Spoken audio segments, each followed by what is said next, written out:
All right, shalom, shalom. And first and foremost, before I get started, as always, I want to give all praises, honor, and glory due to Yahweh, Bashim, Yahweh Shai, Bashim, Kakadash. Give honor to the apostles and elders and great men, starting at the will.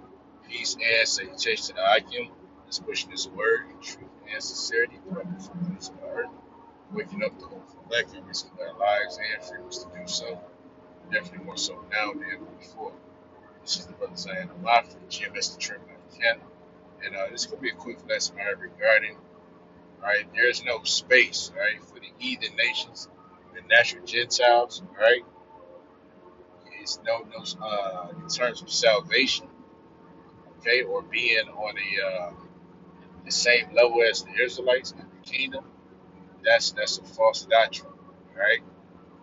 Okay, God loving everyone, right? You read what John 3:16, right? For God so loved the world, that world, right? That word world, right? In the Greek is cosmos. And that's dealing with the harmonious arrangement, basically, right? Which those that's harmonious arranged is the Israelites, right? We don't we don't coexist. I mean, look at reality. We don't coexist with you heathen nations, even in this kingdom. This kingdom being Esau's kingdom, the so-called white man. So how much more in the kingdom of heaven, right? The Lord only loves the Israelites, right? The precept is Isaiah 45th chapter, right? Where it says basically, uh, Israel is the world without end, right? Roughly paraphrase, right? That's the world that the Heavenly Father is referring to, okay? Not the whole entire planet, not every right creature on the planet, or human being, as it were, on the planet.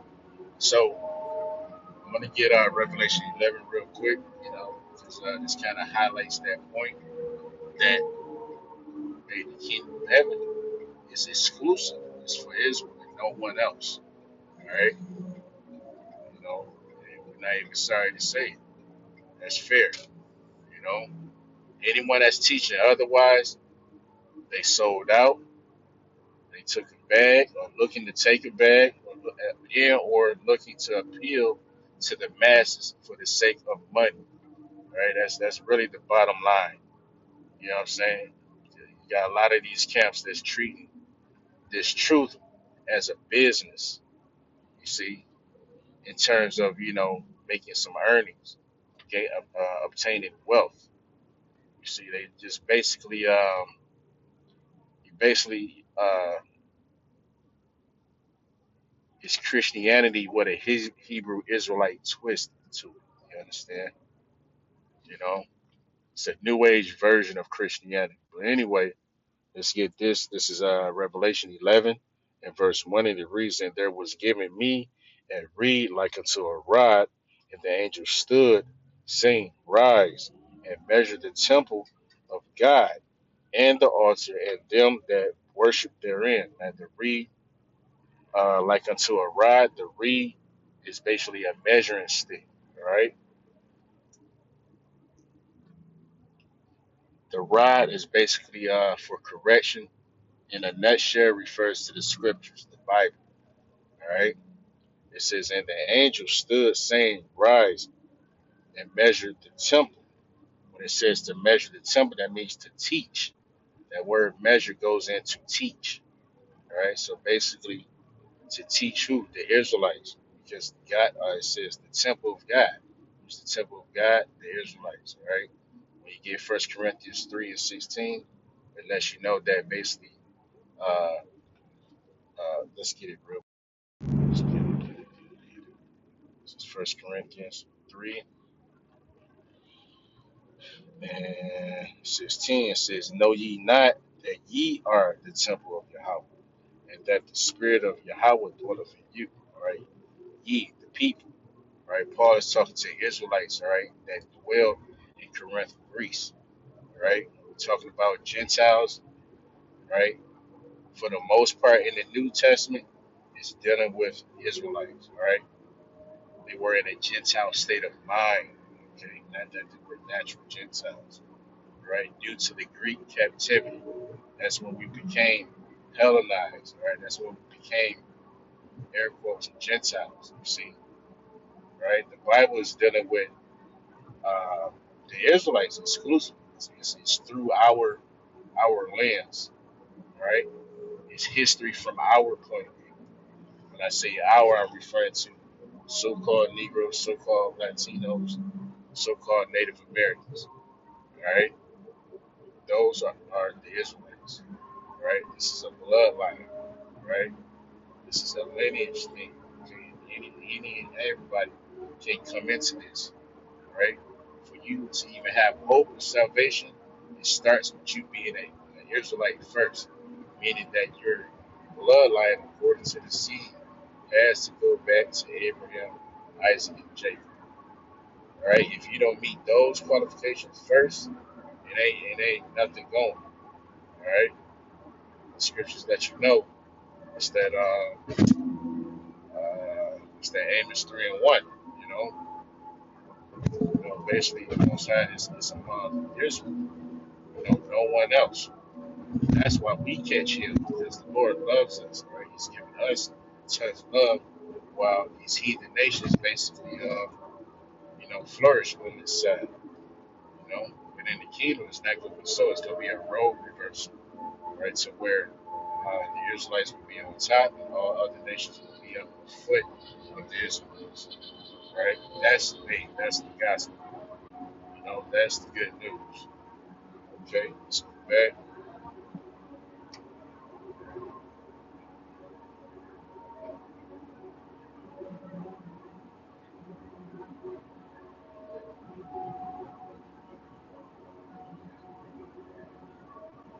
So if I did say already that reed is likened to a measuring stick, the way that we are measured is by way of the scriptures, the Bible, because that's the standard for Israelites, right? What to do, what not to do.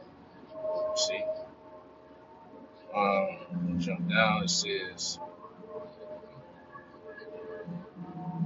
yeah, and the hearts of them that worship the man, as all dealing with Israelites. Now, verse 2, it says, but the court which is without the temple, leave out.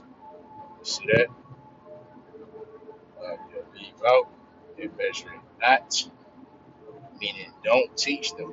Right? We established that the word measure basically means to teach. Okay? So basically, don't teach the outer those that's without. Why? Because they're profane. Profane, which goes back to the Latin profanus, which means outside of the temple. Right? So they can't come into this thing. It says, and measure it not, for it is given unto the Gentiles. Right? The natural Gentiles. How do we know that? Because right here it says, in the holy city shall they tread underfoot 40 and 2 months. When did they do that? That 40 and 2 months, basically, it's 3.5 years, which on the spiritual level represents 350 years, which is the time from 1619 to 1969, when Jacob was in hardcore slavery. This is when we were tread under the foot of the natural Gentiles. You see that? So that's no simple and plain. That cheats the Gentiles, and the Gentiles are the ones that put Jacob, in captivity, basically, right? Uh, they carted them around the world as gifts, you know. So let's get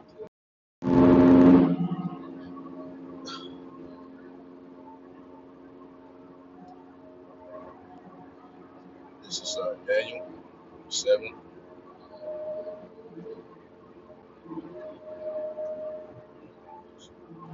7. Let's hit the point. Verse 14 says, and there was given him being Yahushua, dominion and glory, right, and a kingdom that all people, nations, and languages should serve him. Yeah, because, hey, you heathen that you're going to serve, all right, Yahushua and the Israelites, all right, but you're not going to be on the same level as us. You're not going to be, first of all, you're not going to be saved on this side, all right. for whatever remnant, okay, of the heathen nations that are left, they just left, right, to go in hardcore slavery, okay? What Revelation 13:9 and 10 say, right? He that killeth with the sword should be killed with the sword. He that uh, putteth in captivity shall go into captivity, all right?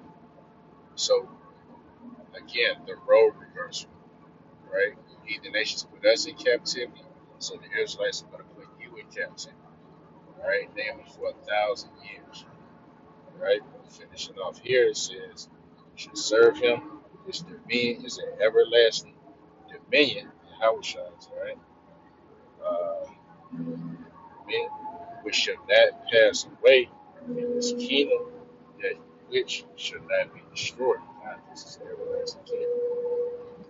Jump down.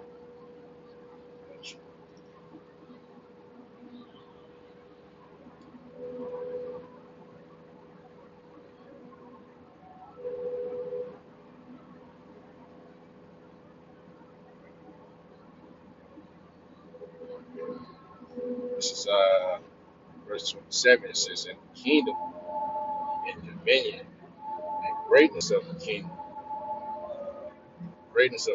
under the whole heaven shall be given to the people of the saints." See, it's going to be our kingdom, but it's actually Yahweh's kingdom, but he's sharing it with his brethren. You understand? It says, "They're saints of the Most High, whose kingdom is." The saints are the Israelites. You didn't know, all right? Pursuant to what's that? Psalms, the 50th chapter, around the 5th verse. Right? Those that made a sacrifice. Right?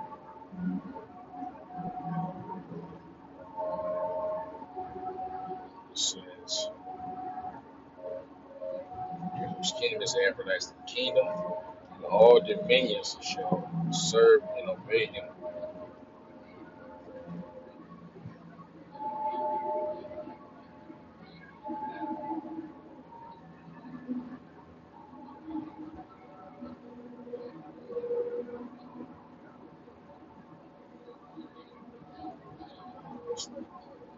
So,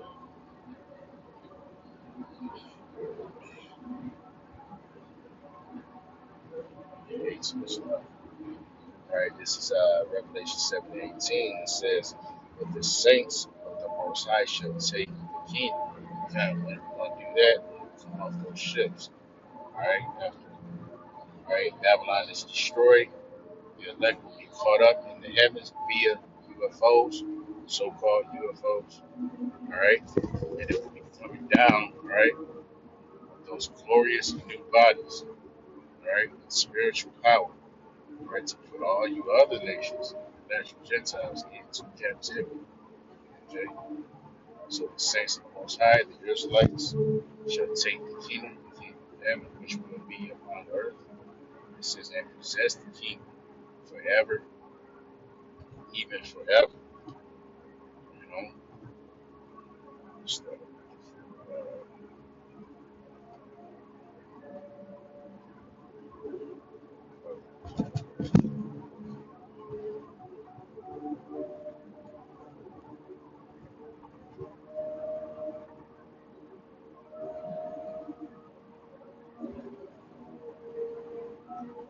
this is Daniel 2:54.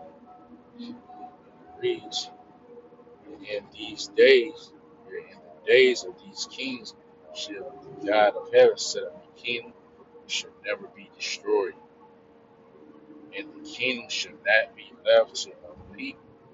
You see that?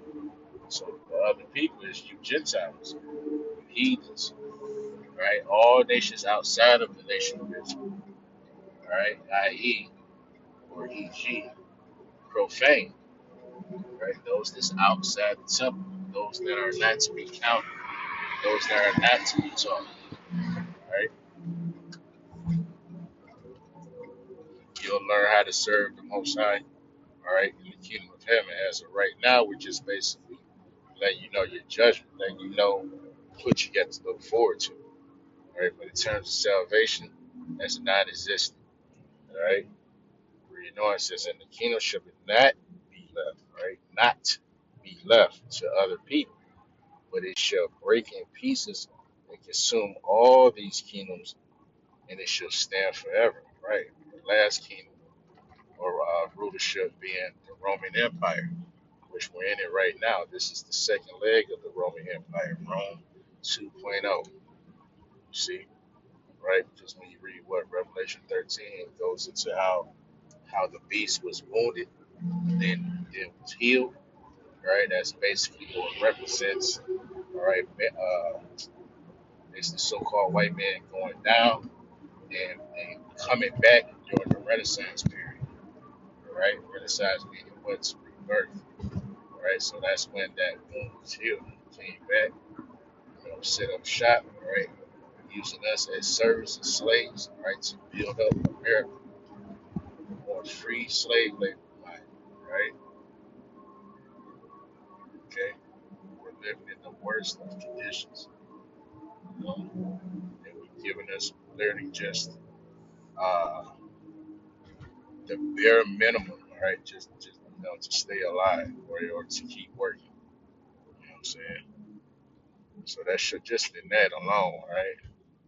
Like what other people can you think of, right, that could endure, right? Uh, the hardcore slavery we went through, right? No, it's no other people, right? We're stronger than all these other nations on every level, you know.